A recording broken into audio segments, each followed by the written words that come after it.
یہ حدیث پاک مشہور صحابی رسول ہیں حضرت مسور بن مخرمہ رضی اللہ تعالیٰ عنہ، وہ روایت کرتے ہیں اہل بیت کی جو جتنی بھی شان ہے یا تو کوئی صحابی بیان کر رہا ہوگا یا نبی علیہ السلام کی بیویوں میں سے کوئی، ازواج مطہرات میں سے کوئی حضور کی بیوی بیان کر رہی ہے۔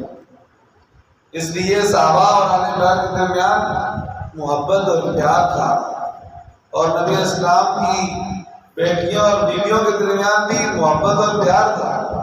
اس لیے ان کی شان جو حضور سے سنی، حضور سے دیکھی، اس کو بیان کر۔ یہ صحابی رسول فرماتے ہیں کہ ان رسول اللہ صلی اللہ علیہ وسلم قال، اللہ کے پاک رسول صلی اللہ علیہ وآلہ وسلم نے ارشاد فرمایا، فاطمہ بضعۃ منی فمن اغضبنی۔ لوگوں کان کھول کے سن لو، میری بیٹی فاطمہ کی شان کیا ہے۔ فاطمہ کون ہے؟ فاطمہ حضرت محمد مصطفیٰ صلی اللہ علیہ وسلم کی بیٹی ہیں۔ فاطمہ کون ہے؟ حضرت علی المرتضیٰ شہر خدا کی زوجہ محترمہ ہیں۔ فاطمہ کون ہے؟ فاطمہ حسن و حسین کی اماں ہیں۔ فاطمہ کون ہے؟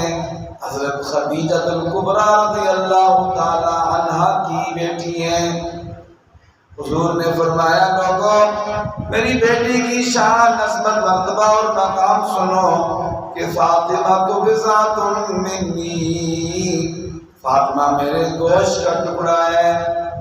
فمن اغضبنی، جس نے بھی فاطمہ کو غصہ دلایا، اس نے مجھے غصہ دلایا۔ اس نے فاطمہ کو کوئی غصہ دلایا، تکلیف پہنچائی، اس نے مجھے غصہ دلایا۔ حضور نے فرمایا دوسری روایت میں، یریبنی ما ارابہ، جس نے اسے تکلیف دی، اس نے صدمے میں مبتلا کیا، پریشان کیا، ارابہ، اس نے یریبنی، اس نے مجھے پریشان کیا اور مجھے اس نے بے چین کیا۔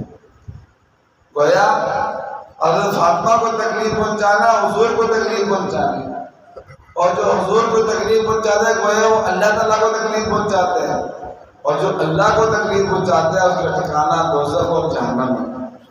فرمایا وَيُؤْذِنِي مَا أَذَاهَا، اور جس نے فاطمہ کو اذیت پہنچائی، تکلیف پہنچائی، اس نے مجھ نبی کو تکلیف پہنچائی۔ اور یہ حدیث پاک متفق علیہ بخاری شریف میں موجود ہے اور مسلم شریف موجود ہے، صحیح حدیث پاک ہے، اس کی صحت میں ذرہ برابر بھی کوئی شک نہیں۔ اور ایک دوسری